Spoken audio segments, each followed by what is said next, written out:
Adding to Asha's question and what you have mentioned, how do you perceive the role of AI in shaping the mindset of masses, especially in social and political contexts? Do you see AI as a boon or a bane? And how do you see the role of AI in governance and position of government as a stakeholder in generative AI? Before coming into the campus, I was sitting outside in a coffee shop. I was having coffee. There was a startup guy sitting there, busy with his laptop. He looked at me, I looked at him. Both had time. I said, who are you? He said, sir, I'm some startup guy. He asked me, who are you? I said, I'm doing politics here. Within 30 minutes, let us discuss. I said, which field you are? And he said, I'm in the people hiring field. I said, it's going okay? He said, no, sir, AI has disrupted everything, sir. Now all resumes are fake, sir. People write all beautiful things, and we are taking so much time to realize what is right and what is wrong. All statement of purpose, very fancy ones they write. It looks so believable, very emotional. And it just happened to me. It just happened to me 30 minutes before, outside your campus, in the road across in a coffee shop. So 100% it is going to disrupt. Massive disruption is on. And let me go one step further. For a country like us, which is just getting into that orbit of high growth, because your second part of the question is about how the country AI disruption. And we are just warming up to get into that orbit of $10,000 per capita income. We are about $5,000 now.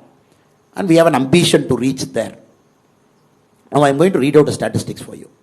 Since you are Max guys, I prepared something in my computer and came.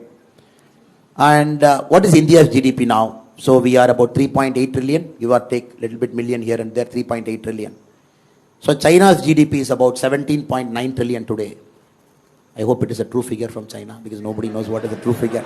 $17.9 trillion. And the Americans are somewhere around $37.8 trillion today. Americans are at 37.8. I'm getting the acknowledgement from the professor, which means my numbers are right. 3.8, 17 and 37 is the number we are looking. I was just calculating, when I go to IIT campus, these guys are going to make my country, our country, the developed country by 2047, correct? That is our goal. So I was thinking, how will you guys do it? So I did a simple mathematics calculation. If India is growing 13.5% from today, remember, no country has grown 13.5% for more than 2 years. If India is growing 13.5% today, for the next 25 years, compounded annual growth rate, CAGR, F30.5, next year 13.5. America is growing at 4% from today. 4%, 25 years. In 2047, we and US are equal. So you have to grow 13.5% every year. Americans have to grow at 4.5% every year. So that 2047, both sit at the same table and say, hello boss, both our economies are same. If we are growing at 13.5% today, for the next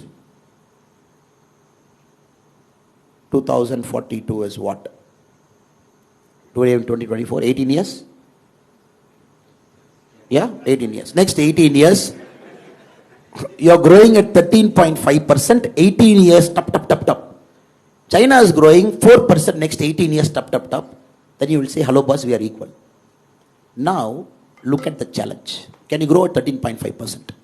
Because 2047, we have kept a target of $38 trillion now. From 3.8, we have to reach 38 trillion. Traditional ways of business is 100% not going to give you 13.5. Max 7 right now. Do well with a good prime minister, good policy, 8.5. Country aligns in the political sphere. All state governments wants to be in the business mode, and less politics and more governance. All states in India, maybe 9.5. Then more IITs churning out intelligent guys like you. You're not going to US, I'm assuming. You all stay in our country, and you all stay in our country for the next 25 years. Do everything. 10.5. Correct? And China problem solved, Pakistan problem solved, everything solved. And there is no nuisance, political nuisance like me. Everybody is sober and everybody is good. 11.5. Correct? We are talking of 13.5. 2047 equal. So now you are talking of artificial intelligence disruption, 3D technology, Traditional manufacturing practices going for a toss. Americans are telling no more buying from China. Next president, you have to manufacture in US. And you're like, hello boss, you manufacture in US, it will be costly. To hell with it, manufacture in US. If US starts back manufacturing in a big way, with the Elon Musk and people of the world, if the Europe starts manufacturing within them, and they don't want to get into this cost arbitrage, which China mastered for a long time, so you have to understand that is the world you are entering tomorrow morning. You are entering into the world, the Americans are very clear. You know for a fact, the next presidential elections in US, first time in America's history after 1776, the whites are going to be a minority. They're going to come down below 50%. So the brown skin and people like me, slightly more browner or black, whatever people call, and they are going to go above 50. Hispanics and Asians and everybody. The traditional whites, the Bible Belts, the Mormons, people inside, the so-called traditional whites, they're going below 50. It is scaring them. And next president election is going to be defined by this thing. Of course, two 83-year-old guys are fighting. So you never know, one guy is walking unsteadily, other guy is like, I still have energy left. It is going to be the oldest presidential election. But it is not going to be defined by who is more fitter among the two. You are 83 years old, 18 come do arm wrestling. It is not that. The American electorate are going to say, look, I am scared. My country, first time I am going below 50%. My manufacturing is not there. I am not getting jobs. My per capita income is coming down. If you look at the groups, the Hispanics and the Asians, their per capita income is growing up because they are more hardworking. Maybe I am not hardworking, but I don't want to work hard. Their artificial intelligence is entering. You start imagine, it is reshaping the global politics. It is reshaping the way people are voting. Countries are going far right in Europe. Far right. You have seen the current Danish Prime Minister speaking in the parliament. Have you seen the speech? His speech about Muslims, his speech about immigration. Did you see? My God. Different level. He's speaking that kind of language in a parliament because they are forced to go extreme right. And Palestine and Gaza, what? The day one, the terror attack inside Israel. How much killing? 800, 850? Close to 1,000 people. Innocent people died. People who just want to have a good fun in the evening, a party, they got killed, butchered, massacred. What is the retaliation from Israel? Today's count, 29,700. Netanyahu's peace plan is, he's saying, give me the whole Gaza. I want to see what is happening. Let us have control over. Just imagine, it is completely disrupting. People are fearful. People are afraid. People think the supply chain is going one side, probably to our hemisphere. And the south is fearing, the north is regaining control. The north is fearing, south is more noisy. The global south, the north. So you're getting into this geopolitical tension, which was never there maybe 100 years before. Even World War II was not worse than this. Because now there is no powerful guy. There is zero powerful guy. Who will put a regulation? Why should I listen to Americans' regulation on AI? Tomorrow if Joe Biden is saying, oh, this is America's regulation on AI, you all have to follow. I'm not going to follow. I'm saying, who are you? No, they say 1950 I was a great superpower. I will say to hell with it. You are no more a superpower. You are declaring superpower. You are no Pax Britannica. You are not no Pax Americana. For 100 years, one global superpower managing the whole world. Look at America. They want to manage the whole world. You put one aircraft carrier in South China Sea. You put one closer to the Koreans. You put one in the Middle East. You put a CENTCOM command here. You have a Pacific fleet. You have a blue water navy. Everywhere Americans felt, oh, this is my century. I'm controlling the whole world. Middle East fellow have to listen to me. The Koreans have to listen to me. The Japanese have to listen to me. Now, why will I listen to US? If you look at Jaishankarji's statement, the America is listening to Jaishankarji now.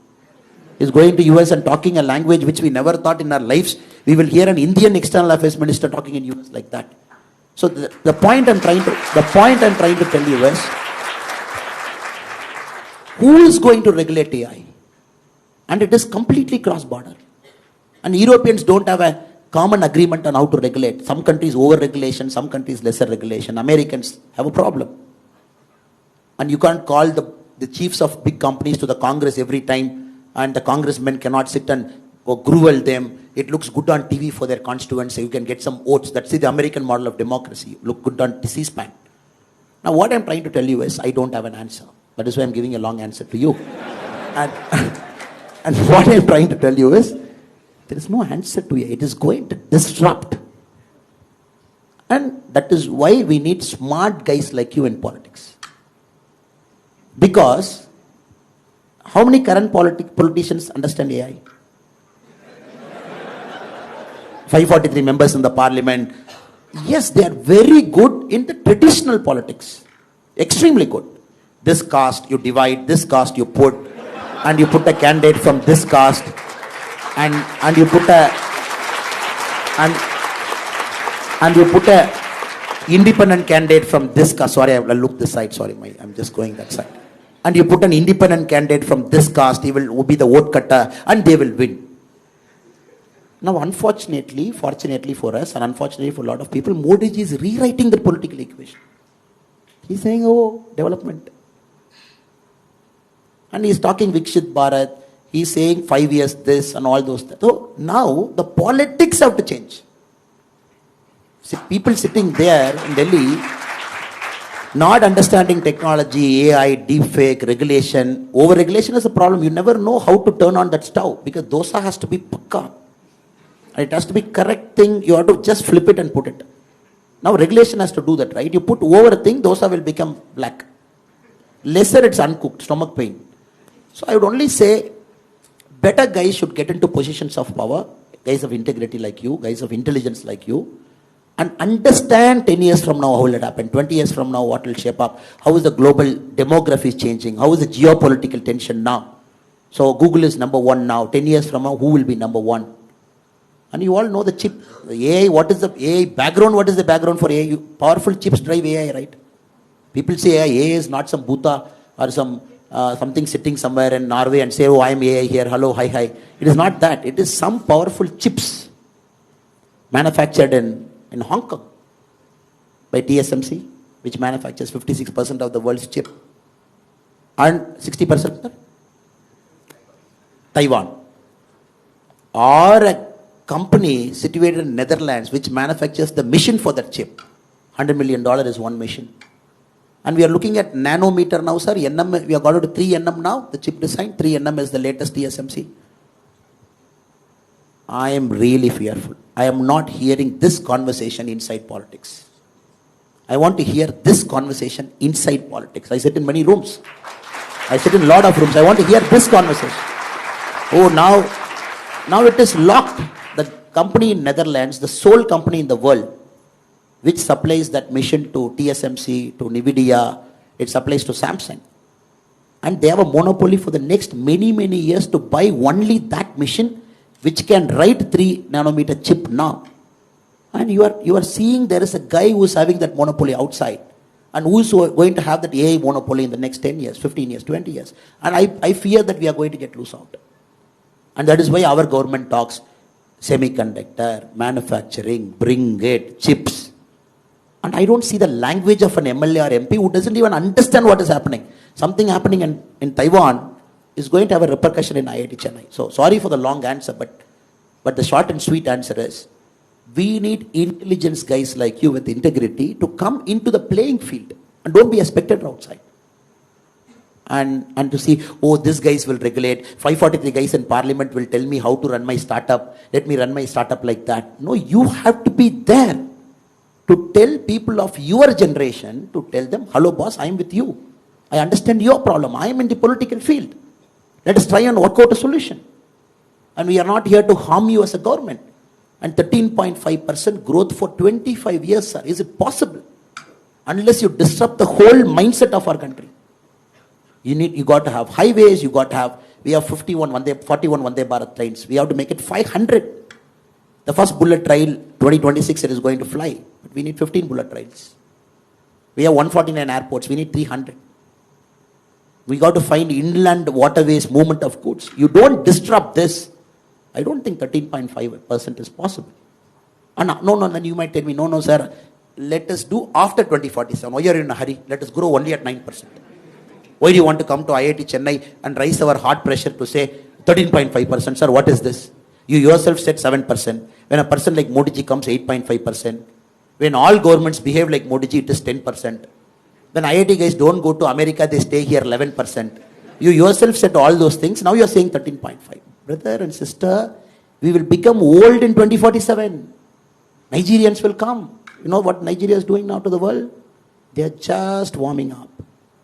They are no more that third world country sitting in Africa. Their democracy is getting stabilizing. And once schools come, colleges come, Nigeria gets a seat in the United Nations table when the UN gets reformed.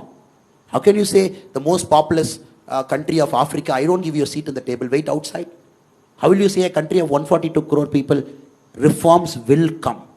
India will be a permanent member. It's a matter of time. It's geopolitics. It's geopolitics. And reforms have to happen. And you cannot have a country of 142 crore to say, or a boss, you wait outside, your time will come after 25 years. So what I'm trying to say is, we are in for a serious disruption. Politics, economics, geopolitics, the way the supply chain is structured, the way Indian economy is being currently run. So I hope and pray that you guys get into politics. Now you are like, what is that? We called you to give lecture on only economics, only policing, only this thing, and now you are calling us. So, unless the politicians become smarter than the people to whom the governance is applied, then there's no way you will progress faster. So I hope and pray that we all together will solve the AI challenge. Now she is wondering, no answer you gave me. You took 15 minutes, you traveled around the globe, you went to CHIP, and now you say you don't have an answer. Thank you for that very long answer, sir. He's already becoming a politician, you see.